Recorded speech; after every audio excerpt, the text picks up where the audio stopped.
क्योंकि फौजी का टारगेट होता है एक गोली एक दुश्मन। उसी टारगेट को लेके हमने आगे चलना है। जब दिल्ली संसद पर अटैक होता है तो फिर हमारी ड्यूटी लग जाती है राजस्थान के अंदर। वहाँ हमने तकरीबन 1.5 साल उसी को वहाँ ड्यूटी निभाई। उसमें पड़ोसी देश पाकिस्तान एक्टिव हो गया क्योंकि राम जी नमस्कार, मैं सत्येंद्र आसपास न्यूज चैनल से। आज मैं मौजूद हूँ झुंझुनू जिले के उदयपुर तहसील के किशोरपुरा ग्राम पंचायत में। और आप लोगों को पता ही है, झुंझुनू जिला है जो वीरों की भूमि के नाम से जाना जाता है। और आज ही एक फौजी भाई है जो देश में अपनी सेवा देकर भारतीय सेना से रिटायर होकर अपने गाँव पहुंचे हैं। और हम इनसे बातचीत करेंगे इनके जीवन में जो समस्याएं हैं, क्योंकि फौजी जीवन है ऐसा होता है, समस्याओं से भरा हुआ होता है। सीमा पर ये खड़े रहकर अपनी जान की परवाह न कर और ये देश की सेवा करते हैं, देश की सुरक्षा करते हैं। और 1 मिनट का भी भरोसा नहीं होता क्या कुछ हो जाए 1 मिनट के साथ। तो आज ये सकुशल अपने गांव पहुंचे हैं रिटायरमेंट होने के बाद में। तो सबसे पहले तो मैं इनको बहुत बहुत बधाई देना चाहूंगा। नमस्कार सर। नमस्कार सर, आपका नाम बता दीजिए। मेरा नाम हौलदार लालचंद है जी। सर, आपकी जो ज्वाइन है वो कब हुई और कितने दिन आप सेना में जो सेवा है वो दी? मैं सबसे पहले 99 में अक्टूबर नवंबर के आसपास रैली भर्ती में मैंने रैली भर्ती देखी थी और उसमें मेरा सिलेक्शन हुआ था। और मैं सिलेक्शन होके मैं 9 जनवरी 2000 को मैंने नासिक रोड में रिपोर्ट कर दिया था ट्रेनिंग के लिए जी। उसके बाद मेरी तकरीबन 1 साल ट्रेनिंग चली। ट्रेनिंग पूरी करने के बाद मेरा कसम परेड होने के बाद मेरी पहली पोस्टिंग नासिक देव रोड थी। मैंने वो पोस्टिंग वहाँ अपनी काटी। उसी बीच जब दिल्ली संसद पर अटैक होता है तो फिर हमारी ड्यूटी लग जाती है राजस्थान के अंदर। वहाँ हमने तकरीबन 1.5 साल उसी को वहाँ ड्यूटी निभाई। उसमें पड़ोसी देश पाकिस्तान एक्टिव हो गया क्योंकि हमने उनको जो मिलिटेंसी थी उनको पकड़ लिया था। कुछ को संसद पर अटैक हुआ था तो उनको कुछ को वहीं ख़त्म कर दिया था, इसलिए क्या है अटैक होने का चांस था। तो 1.5 साल तक हम राजस्थान जोधपुर में डिप्लॉय रहे थे। उसके बाद जैसे माहौल ठंडा हुआ उसके बाद धीरे धीरे हम अपनी बटालियन की तरफ वापस मूव कर दिए। उधर हमने फिर 1.5 साल रहे। उसके बाद हमारी दूसरी पोस्टिंग ग्वालियर हुई एमपी में जी। फिर ग्वालियर में हमने वहाँ भी रहे, 8 साल मेरी ड्यूटी रही वहाँ। ग्वालियर से फिर अम्बाला रही। अम्बाला से जैसे बीच में टेम्परेरी ड्यूटी जैसे बीकानेर जोधपुर ऐसे टेम्परेरी ड्यूटी चलती रहती थी, 2 महीना 4 महीना 6 महीने की। वो एक अलग चीज़ है, टेम्परेरी ड्यूटी वो ड्यूटी में काउंट नहीं होती है। उसके बाद हम अम्बाला से गए हम श्रीनगर। श्रीनगर हमने वहाँ 3.5 साल ड्यूटी की। वहाँ हमारा काम आरओपी का होता था, मिलिटेंसी इलाके को कवर करके रखना, मतलब कोई हादसा ना हो जाए।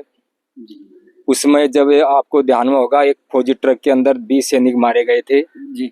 उसमें हमारी ड्यूटी उसी लोकेशन में थी, तो उसी में भी हमने काफ़ी प्रोटेक्शन दिया था। उसी हिसाब से हमारी ड्यूटी वहाँ 3.5 साल करके, छोटे मोटे हादसे होते रहते हैं वो एक अलग चीज़ है। उसके बाद ड्यूटी ख़त्म होने के बाद फिर हम ड्यूटी ख़त्म करके हम फिर पठानकोट आते हैं। पठानकोट आते हैं तो छोटे मोटे पठानकोट हमला होता है एयरबेस पर, उसमें भी हमारी ड्यूटी लगी थी उसको कोऑर्डिनेट करने के लिए। तो जो छोटे मोटे ये अटैक है, बड़े अटैक मान लो, उसमें क्या फौजी को एक दिन हर मुश्किल से निकालना होता है जी। क्योंकि फौजी का टारगेट होता है एक गोली एक दुश्मन। उसी टारगेट को लेके हमने आगे चलना है, उसी को आगे उसी हिसाब से हमने कवर करना है। क्योंकि हमारी जो सिखलाई होती है वो उसी टाइप की होती है कि घर पे आता है पीछे छूट जाओ, जब आप एक बॉर्डर पर आ गए तो पीछे नहीं देखना है, क्योंकि पीछे देखेगा मतलब वो गद्दार टाइप से निकलाता है।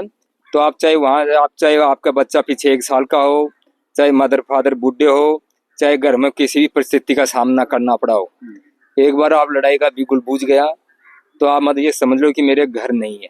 मैंने अगला कदम देश के लिए सेवा के लिए देना है। आपको वापिस आना है तो खुशी की बात है, आप वहाँ सेवा में अपनी बलिदान कर देते हो तो एक अलग चीज़ है। मतलब उस समय मेरा घर की ये है, मेरा घर में ये प्रॉब्लम है, वो प्रॉब्लम नहीं चलेगी, क्योंकि फर्स्ट प्रायोरिटी हमने जिस काम के लिए ड्यूटी लगी है उस काम को हमने फर्स्ट प्रायोरिटी देना है। वहाँ ड्यूटी करने के बाद हम पठानकोट आए, पठानकोट पूरा कर लिया। फिर लास्ट पोस्टिंग मेरी उड़ीसा थी। उड़ीसा तकरीबन मेरा 3.5 साल ड्यूटी खत्म करके 31 मार्च 2026 को मैं पेंशन सेना से आउट हो गया। तो कितने दिन है वो, आपने कितनी साल है सेना में सेवा दी है? मैंने सेना के अंदर 26 साल 23 दिन सेना में सेवा दी है। 26 साल और 23 दिन। अच्छा, जब आप लगे थे वो किस पोस्ट पे लगे थे? अब रिटायरमेंट हुए हो तो किस पोस्ट से हुए हो? देखो, सेना में जो पहले भी जब ट्रेनिंग खत्म करके आ जाता तो पहले सिपाही की पोस्ट पर जाता है जी। फिर जैसे जैसे आपको प्रमोशन मिलता रहता है, आप आगे बढ़ते रहोगे और मैं लास्ट हौलदार से पेंशन आया। कदे एक ही सिचुएशन भी आपने साथ हुई है कि नाम डर का माहौल में आप गुजरा हो, कदे चारों मेरे से फायरिंग होगी हो यार, को कदे कोई यादगार लम्हा जो रही है कि एक बार बताइए? नहीं, अया तो जब मिलिटेंसी इलाका में जो आरओपी के अंदर होते हैं तो हमारे सामने जैसे वहाँ क्या है, श्रीनगर में आपको पता नहीं लगेगा, वहाँ 20 आदमी खड़े हैं, उसमें एक आदमी मिलिटेंट होगा। वहाँ उनके एक फ्रॉक टाइप ड्रेस पहनते हैं, उसके अंदर 2 मैगजीन भी होंगी, कार्बन भी होंगी, पिस्टल भी होंगे। वो आपके साथ ही बात करता रहेगा और ठग निकाल के आपके मार के चला जाएगा। तो क्या जब आप आरओपी के अंदर होते हो फील्ड एरिया में, पीएस एरिया में इतना प्रॉब्लम नहीं है, फील्ड एरिया में जब आप आरओपी के, तो क्या वहाँ हर आदमी को शक के दायरे से देखना पड़ेगा आपको। आप ये नहीं बोल सकते कि ये मेरे साथ रात दिन खाता है पीता है, ये बंदा सही होगा, नहीं देख सकते आपको। मतलब उसको हमेशा एक शक के घेरे से आपको नजर में रखना पड़ेगा कि कभी भी कुछ भी कर सकता है जी। हाँ, तो जे थे शुरुआत में ज्वाइन की, बी टाइम में केमन हो और आज रिटायर हो रहा हो, साथन छोड़ रहा हो, अब केमन हो रहा है क्योंकि गांव के बीच में थे पहुंचे हो? देखो, जिस टाइम पर आप कोई भी नया लड़का जब भर्ती होता है किसी भी ड्यूटी के अंदर, तो उसको घर छोड़ना इतना आसान नहीं होता है। घर छोड़ने के लिए मैं भी जब 2-3 बार आया था तो घर से जाता था तो मैं रोता था। फिर धीरे धीरे जैसे माहौल चेंज हुआ, घर की यादें कम हो जाती हैं, आप उस माहौल में ढल जाते हो। अभी जब पेंशन आप आए तब भी वहाँ क्या, पेंशन आते समय आपकी आंखों में ऑटोमेटिक आपकी आंखों में आंसू आने लग जाएगा और आपके साथ वाले बंदों में भी आपकी आंखों में आंसू आने लग जाएगा। ठीक है, तो फिर हमारा वहाँ पेंशन आने का तकरीबन 1 महीने तक प्रोग्राम चलता है। पाल्टियाँ पुल्टियाँ, ये जो भी डॉक्यूमेंट का आपको प्रॉपर सामान दिया जाएगा, प्रॉपर आपकी यहाँ तो चलो हम डीजे से आए हैं, वैसे ही वहाँ एक रैली टाइप निकाली जाएगी, उसमें पूरी माला मूला जय जा बोलते हुए आपको रेलवे स्टेशन ट्रेन तक आपको बैठाने के लिए आएंगे। प्रॉपर फूलों के साथ आपका स्वागत किया जाएगा, प्रॉपर गाड़ी आएंगी, प्रॉपर बंदे आएंगे, उसी हिसाब से आपको लास्ट विदाई दी जाएगी। मतलब आपको बंदे को वापस घर जाते समय ऐसा फील ना हो कि मेरे साथ दुर्व्यवहार हो रहा है, उसी का मतलब एक अच्छा साथ देते हैं सभी लोग। तो अब जहाँ नवयुवक लोग ही, नवयुवक युवक ही जो तैयारी कर रहे हैं फौज में जाने के लिए और भी कोई डिपार्टमेंट ही हम जाने के लिए, तो बन थारो के संकेत है जगो रेगो? देखो जी, फौज की नौकरी सब बोलते हैं कि फौज की नौकरी खराब है।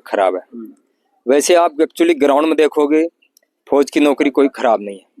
पहली बात तो आपको 10 पास वाले को 50,000 रुपया कोई नहीं देगा। यहाँ सिविल के अंदर आप बीटेक, बीएससी, पता नहीं एमएससी, पता नहीं कौन कौन सी करके बैठ रहे हैं, सब 20-20, 25-25 हजार रुपये हम सर्विस कर रहे हैं। वहाँ आपको 50,000 रुपये दे रहा है, खाना पीना भी फ्री है, मेडिकल सुविधा फ्री है, रूम सुविधा फ्री है, आपकी आने जाने की सुविधा फ्री है। तो ऐसे करके एक बंदा 80-90 हजार रुपये में पड़ता है। यदि आप पूरा खाना पीना सब सुविधा निकालोगे, मकान किराया करके, गाड़ी किराया करके, तो हर एक जवान 80-90 हजार रुपये में पड़ता है। हाँ, तो इतनी नौकरी खराब नहीं है, आपको पेमेंट कोई कम नहीं है, फैसिलिटी आपकी मेडिकल साइड फैसिलिटी है, पेंशन आपकी फैसिलिटी है, मतलब फैसिलिटी हर चीज़ की है। वो एक दिमाग में थिंकिंग आ जाती है यार मैं तो सिविल जॉब करूँगा, बाकी आप किसी भी डिपार्टमेंट के अंदर 90 दिन छुट्टी नहीं है। एक सेना ही ऐसी है जो आपको 90 दिन छुट्टी भी देती है और प्लस पेमेंट भी देती है। उस दौरान आपकी कोई हादसा हो गई उसका भी बेनिफिट आपको मिलता है। तो देखिए और भी ग्रामीण लोग हैं वो साथ हैं, इनसे भी हम बातचीत करेंगे। हाँ जी, नमस्कार जी। नमस्कार सर। क्या नाम है? प्रदीप नाम है सर। प्रदीप जी, क्या कहना चाहोगा? आज एक फौजी भाई है जो कि देश में सेवा देकर और अपना गांव वापस लौटे। देखो, ये देश की सेवा करके आए हैं तो हमें बहुत खुशी हो रही है। और देश की सेवा का मौका सबको नसीब नहीं होता है, जो किस्मत वाले होते हैं उन्हीं को होता है। मैं तो ये चाहता हूँ कि काश मुझे भी मौका मिलता, लेकिन मैं शायद इस योग्य नहीं था। इनको गांव में देख करके, परिवार के साथ में देख करके सकुशल देश की सेवा करने के बाद में बहुत खुशी आनंद हो रहा है। और भी लोग मौजूद हैं। हाँ जी, ये पत्रकार जी नमस्कार। नमस्कार जी। हमारा ये जो झुंझुनू जिला है ना, वो आज से ही नहीं है, शुरू से ही जो सेना में जाने के लिए जो युवा है ना, अग्रणी रहे हैं झुंझुनू जिले से। एक छोटा सा गांव किशोरपुरा, इनमें ये हमारे बड़े भाई साहब, जब हमारी एज थी 8वीं 9वीं क्लास में जब हम पढ़ते थे, जब ये छुट्टी फौज से घर आते थे तो हमारा घर यहाँ से 2-3 किलोमीटर दूर है। हम टॉफियां लेने के लिए दौड़ते थे और ये हमें बड़े चाव से टॉफी देते थे। उस जमाने से ही सबसे पहले ये पढ़ते पढ़ते हमारे जो मैं तो इतना समझदार नहीं था, 8वीं 7वीं क्लास का बच्चा था उस टाइम पे, तो हमारे जो पापा वगैरह उनसे सुना करता था मैं तो, कि जब ये फौज से छुट्टी लेके घर आते थे, टॉफियां लेके आते थे, उन टॉफियों के चक्कर में वहां से चल के हमें हमारी टोली, बच्चों की टोलियां इनके पीछे हो जाया करती थी। हमें बड़े चाव से ये खेल भी खिलाते थे। हमें जो कबड्डी, खो खो, जब ये फौज से एक डेढ़ महीने की जब छुट्टियां लेके आते थे, हम यहाँ जब ये बुआई करते हैं ना, जब ये गेहूं की, उससे पहले तो हम क्या करते थे, खो खो, कबड्डी, ये हमें बड़े चाव से, एक हाथ से ये हमें माला देते थे उस टाइम पे। ये दौड़ करके आते थे उस टाइम पे। और ये हमारे जो पूर्वज बताते, हमारे दादाजी वगैरह, जो पिताजी वगैरह, उनसे सुनते, तो हमारा झुंझुनू जिला तो युवाओं के फौज के लिए वैसे ही तत्पर है, बहुत कुछ दिया। तो ये आज हमारे ये बड़े भाई साहब हैं, 26 साल 23 दिन सेवानिवृत्त होके उड़ीसा से सकुशल, सभी आज हम काफी प्रसन्न हैं। जी। हाँ जी, नमस्कार सर जी। नमस्कार। देखिए, देश सेवा का सभी को मौका नहीं मिलता है जी। जो इनको मौका मिला है। वैसे फौजी कोई रिटायरमेंट नहीं होता है जी। जो उनके जज्बात है, डिसिप्लिन है, वो हमेशा कायम रहते हैं और आगे भी युवाओं को वो प्रेरित करते रहेंगे। धन्यवाद। हाँ जी, राम राम जी। राम राम जी। राम राम जी। मैं खेबो जहाँ ड्यूटी कर घर एक से कुशल। हाँ, अब बड़ी जनरेशन में कोशिश करनी चाहिए कि फौज में जाने की तैयारी पहले करनी चाहिए, पाछा और तैयारी करनी चाहिए। सही, क्योंकि पहली देश सेवा। हाँ। और देश की सेवा है तो अपनी सेवा है। देश सुरक्षित है तो आपा सुरक्षित।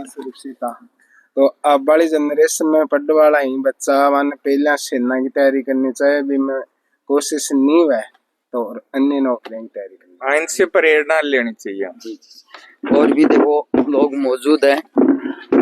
हाँ जी सर, नमस्कार। नमस्कार। सर, मैं यही कहना चाहूंगा कि देखो, देश सेवा सबसे बड़ी सेवा है। एक फौजी आदमी अपने जीवन भर देश की रक्षा करके, मतलब अपने रात को चैन से सोते पर वो अपनी ड्यूटी कर रहे होता है जी, मतलब अपने को चैन से सोने के लिए वो ड्यूटी करता है जी। तो वो सकुशल देखो अपने 26 साल की कैरियर की नौकरी करके, लाल संजू को ये बहुत बहुत बधाई देना चाहूंगा कि अपने जीवन में बहुत मेहनत करी उन्होंने और संघर्ष भरी जीवन में अपनी नौकरी करके उन्होंने सकुशल अपने घर लौटे हैं, अपने बुजुर्ग माँ बाप के से मिलने अपने बीवी बच्चों से मिलने। अब उनका जो रिटायरमेंट का जो टाइम है ना, वो बहुत बढ़िया गुजरे। मुझे ये कहना चाहूंगा। धन्यवाद। थे भी अड़े से आ जाओ, थे भी तारी राय रख दो, एक बार आ जाओ आगे से। हाँ जी, नमस्कार जी साहब। ये लालचंद सैनी जो आज रिटायरमेंट हुआ है, वो मेरा छोटा भाई है जी। स्वभाव से बहुत अच्छा है और सारे काम इसके बढ़िया हैं। पढ़ाई में भी ये शुरू से ही ठीक था और आज सेवानिवृत्त होके आया है, तो हमें बहुत खुशी हुई है साहब। इस उपलक्ष्य में हमने एक छोटा सा प्रोग्राम भी किया है यादाश्त तो के लिए। थारा छोटा भाई है, तो देखो हमने एक बार बड़ा भाई सुजू का है मुलाकात हो गई है, तो आंसू भी कुछ सवाल ही वह करांगा आप जे ए भर्ती हुआ जी टाइम में कह के लगे आप भाई एक फौज में सेवा दे रहे हो और आज फौज में भर्ती हुई है बी टाइम की प्रक्रिया और एक आज उल्टा अपने गांव ही लौटे ही रिटायरमेंट होकर सेना सु आज क्या फकर हो रहा है? आज सर यो फिक्र हो रही है कि बी टाइम कंडीशन अलग थी। उस समय उसको भर्ती में एडमिट करने के लिए हमने भेजा है, रात को भेजा। हमने बहुत कोशिश की है और पहली भर्ती में इसका काम हो गया मालिक की देन से। और आज सेवानिवृत्त होके आए हैं तो आज बहुत खुशी हुई है कि एक छोटा भाई पूरी नौकरी करके घर सह परिवार में राजी खुशी आया। तो देख का फिलिप बूढ़ा माँ बाप डरता से नम जा बसु अरे छोरा का गोली ला जाएगी क्योंकि 2002 की बात थी, आज 26 साल की बात होगी। बी टाइम में लोग आड़े का गाँव का लोग घबराता देश में जातो जाना बेटो जा कि कदे फेल हो के माँ बाप ने तेरा पिताजी हो तुझे कदे बोले कि भाई उल्टो बुला लियो अपने छोरा तो अपन तो कौन चाहिए नौकरी। देखो भी टाइम की बात तो अलग है, लेकिन मेरा माँ बाप कदे ही दुखी को नहीं होया। आई कहता कि बेटा देश की सेवा कर और बढ़िया तेरो कार्यकाल पूरा कर, घर की चिंता फिक्र छोड़। अभी मेरी माँ खुद मौजूद है, बाप तो मेरा खुद एक्सपायर हो गया और हमने कभी कोई परवाह नहीं की। आज ये भाई हमारे बीच में सही सलामत सकुशल है। तो देख को भाई पूरी जानकारी थान दी है फौजी की लाइफ लाइन क्या चीज है और अब जगह फौजी भाई है बताइए भाई जितना जीवन में संघर्ष हुए ही वह सारी संघर्ष कहानी है बताइए क्योंकि 26 साल की जो नौकरी है करके वापिस घर लौटे ही। तो ये वीडियो पर थारी के राय है कमेंट सेक्शन में कमेंट करके बताओगा और एक फौजी भाई के लिए कमेंट कर देना है जय हिंद को, क्योंकि फौजी है जो जय हिंद को ही एक बाने और कोई सम्मान कौन चाहिए। फौजी भाई अगर मिल जाए तो भी के सामने जय हिंद कर दिया तो भी को सीनो है जो गर्व है जो भूल जाए क्योंकि भाई एक देश की सेवा करिए। तो धन्यवाद, कमेंट में थारी राय जरूर दियो। जय हिंद, जय भारत।